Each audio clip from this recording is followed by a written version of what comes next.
Powered by MPB, this is Chalkboard Chat, an MPB education podcast, hosted by Jermaine Flood and Tara Wren. To hear this episode and more, visit education.mpbonline.org or download the MPB Public Media app to listen on your iPhone or Android device. Welcome to Chalkboard Chat. Jermaine Flood broadcasting live. We are at Summer Learning Family Fun Day here at the Jackson Convention Complex on behalf of Mississippi Public Broadcasting, where we're exploring, discovering, and growing. And right now in with me, I have the Jackson Public School Superintendent, Dr. Eric Green, with me. Dr. Green, welcome to Chalkboard Chat and Summer Learning Family Fun Day here. Thank you for having me. We are so glad to be graced with your presence as superintendent for Jackson Public Schools. Look, it's my pleasure.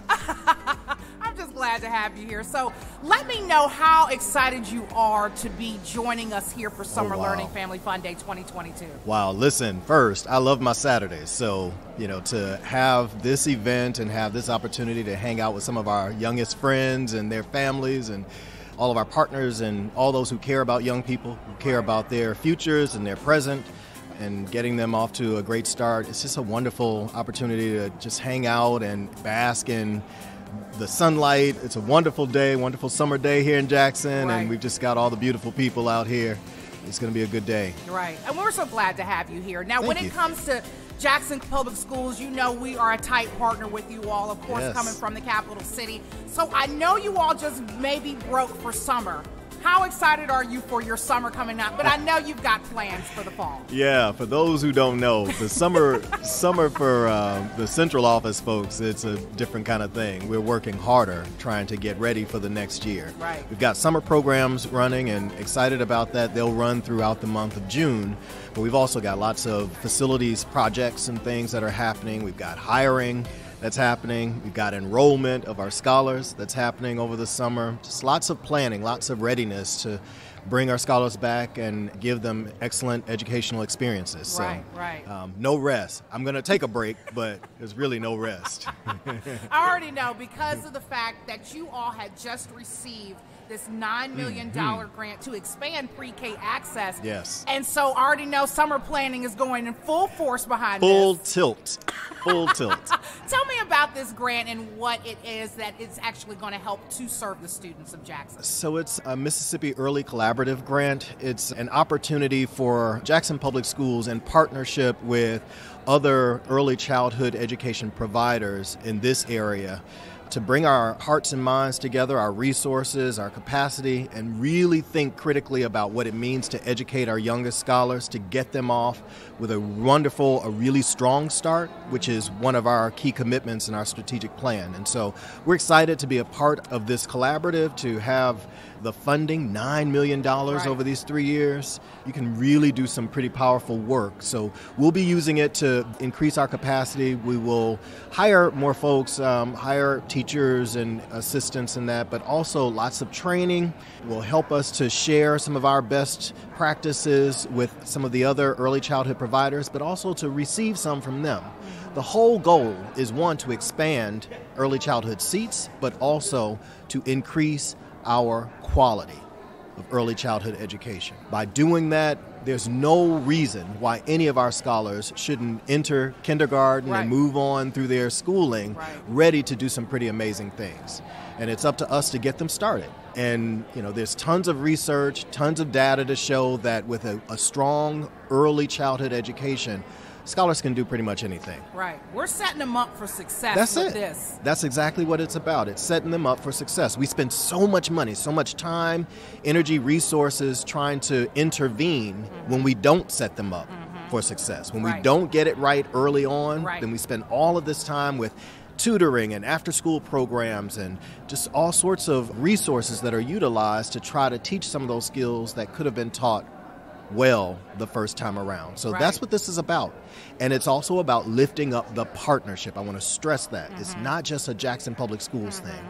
We'll be working with other smart folks in that early education space to, just to ensure that we're all doing right by young people. And it doesn't matter where they've gone to pre-K. whether they've been with us in pre-K or one of the other providers, when they go into kindergarten and move on into first, they're so ready. And you know that quality is there because we've worked together to ensure high quality consistently across the board. Right, good stuff. I was just thinking, it takes a village to raise a lot of children. Yes, ma'am. And y'all are the ones providing that great village. Indeed. Especially with this push, so that's going to be great. Tell me about how it's been since COVID with you all in Jackson Public Schools, and now bouncing back with this great grant. How excited are you for the future when it comes down to at least bouncing back from where we've been these past 2 years? You know, we're tired, right? You know, I think the world is tired, fatigued from the couple of years of living through the pandemic. But we're also super excited about the possibilities and the opportunities to double down and really fortify the work that we've started. We launched our strategic plan in July of 2019, and as you know, 6-7 months later, well, a little more than that, but in March of 2020, the world shut down. And so we were flipping everything upside down, trying to launch a virtual learning program, which is nothing that we were ready to do. We didn't have the capacity, didn't have the devices, the infrastructure. We just weren't built for that. And so pretty quickly, we got devices in, built up the infrastructure, the technology infrastructure internally, but we continued to build our skills and our practices around that. Thankfully, we're not having to rely upon virtual learning solely, but I think what all of the educational systems and leaders and teachers and others are learning is that these are tools that we should continue to embed in the in-person learning experiences that scholars have, right? And really, you know, we've been trying to reimagine schooling, reimagine high schooling, reimagine early learning for years. So now we've got these tools, these devices. Now we've learned some lessons around we don't actually have to have all of the learning happening in classrooms. So now we're thinking so critically and creatively about, so what do we do with gardens? What do we do with outdoor learning spaces? You know, how do we deepen the learning that happens on field trips? And what does play look like, especially when we think about our younger scholars? How much more impactful can play be when we think about just kind of broadening our perspectives on what we've done and what we could do going forward. So, you know, the pandemic has been tough. I won't sugarcoat that at all. And it continues to be, right? There are lingering impacts from that. But I would just say we, along with other educators that I know across the country, are learning lessons, really working hard to ensure that the time that we have with our scholars is high quality time and that we attend to the whole child. That's another one we've talked about that for years and years. It's taken on a whole new meaning since the pandemic, and just understanding you've got to attend to everyone, not just children, adults, attend to everyone's mental health and wellness as well. Coming from a very holistic perspective. Absolutely. That's a good thing, you know, Absolutely. Mind, body, all of it when it comes down to helping to advance. But we talk so much about it. I think the lessons and the practices are being learned or have been learned coming out of this pandemic. No, you actually have to intentionally attend to your mindfulness. Take breaks. You're right. Breathe. Yeah. You know, pace yourself. Set boundaries, communicate your feelings, listen to others when they communicate theirs. All those things that we, you know, kind of talked about before, we got to do it now. Yeah, definitely. I think everybody's pretty aware of that, especially coming out of that pandemic. But speaking of pandemic and kind of going to the point that you were talking about, there was a silver lining to all of it. It helped to advance certain things. In the advancement, of course, the grant came. And then I want to go ahead and roll into the teacher pay raise. Yes. Let's talk about that. I mean, I know the pandemic was hard, but when it came down to some of these silver linings that came out of it, how excited are you for your teachers to receive that? For years, Mississippi has been, you know, towards the bottom of the list and on many markers, and one important marker being compensation for our educators. And so funding being provided by our legislature to increase teacher pay, that is a game changer for us. That is a game changer. We, you know, anecdotally, I don't have clear data right here to share, but anecdotally, we know we're constantly losing teachers to Louisiana, to Arkansas, Texas, on and on. And to really start to turn the tide, you know, we've got a really nice cost of living here in the state. but to increase the pay for our teachers, to give them an opportunity to live the lives that they should be living with more of the amenities and less stress around, just personal finances. It just sets us up in a way that we needed to. And so couple that with this early childhood collaborative grant and some of the ESSER dollars that we got, federal stimulus dollars that we've gotten. They're wonderful opportunities for us to really move and accelerate our efforts to transform our district and to do what we should have been doing all along for our scholars. I'm so excited for the school system in Jackson Public Schools and just everything that's going to be going on behind all of this. So it's just a blessing for all of this. Yeah, I kind of pinch myself from time to time. It's like, we've got this really smart, really strong board. We've got an amazing team. We've got folks who've been here for decades in Jackson Public Schools, serving, just doing what's in their heart to do. Others who are newer to the team and have joined us because they believe in the work that we're doing here. We've got parents who are re-energized. We've got scholars who are re-energized, and partners around us who are starting to say and talk about more of the positive things happening in Jackson and in Jackson Public Schools. And all of this coming together, plus those resources. It's just a storm for success. Come on, absolutely, absolutely. I don't know if we can call it a storm, but it's some good weather for success. I'll take it. It's some energy. Speaking of energy, when it comes down to being here for Summer Learning Family Fun Day, how important is it that children get out to some of these events that happen around the city? I've started to talk about our work and specifically what young people experience more as experiences, learning experiences. Instruction is too narrow, and that's not the sum total of what we do in education.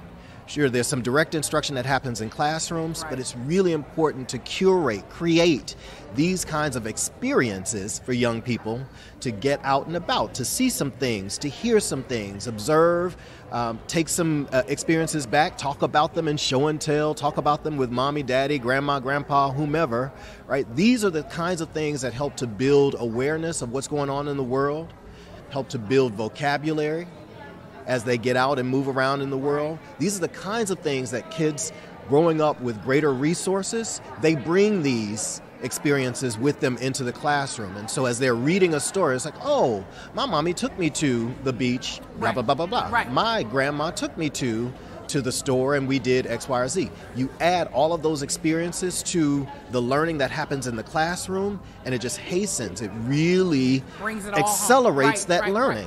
So these kinds of experiences for young people are super important. They're important for the young people. They're important for the families. Young people need to experience these kinds of learning opportunities along with big brother, big sister, daddy, uncle, whomever. Right? We now have some common experiences. We can talk about this on the way home. We can talk about the colors. We can talk about the books. We can talk about the new words we learn. All those things that build oral language, that start to build vocabulary. And now when you start to teach me to decode, look out. I'm ready. No stopping me, because I've got all these wonderful experiences to add to that. That's good stuff. Doc, you are the best. Thank you. You are the best. I love having you here. I'm going to have you on any future shows that I'm on. If I need you, bring me on. I'm calling you. Do. Oh, look, I'm right here. That's easy. Doc, if anybody wanted to check out Jackson Public Schools, where could they go online? Oh, please go to our website, www.jacksonk12.ms.us. And we've got tons of resources there. We try to keep the community, the public, updated on what we're doing, from our programs in the summer, efforts to celebrate our wonderful, amazing team, some of whom are here this morning, of course, to celebrate our scholars, but also just some of the plans that we've got in store for young people and for their families. So, yeah, do visit us there. We're also on social media. We've got a growing presence. Come on, Jackson Public Schools. We got a growing presence on Instagram that's curated by our scholars, which I love. And then, of course, our Facebook page, which we've really worked hard to kind of up our game there and keep some of those news stories that you just don't hear on the regular, to keep those in front of folks. So follow us and download our app. How about that? What? Yeah, come on now. It's a new day. There is nothing that JPS isn't doing today. It's a new day. It's a new day. We are not playing with the people. download our app and use that to keep up with us. Make sure you all do that. Website, socials, the app, Jackson Public Schools, Dr. Eric Green. He has been great here on Chalkboard Chat. Summer Learning Family Fun Day. We're here at Jackson Convention Complex. We're exploring, discovering, and growing, and I'm not going to hold him any longer because I want him to go do the same thing here today. So thank you so much, Dr. Green, for joining me. Thank you for having me. This has been Chalkboard Chat. Class is now dismissed. You've been listening to Chalkboard Chat, an MPB education podcast. To hear this episode and more, visit education.mpbonline.org or download the MPB Public Media app to listen on your iPhone or Android device.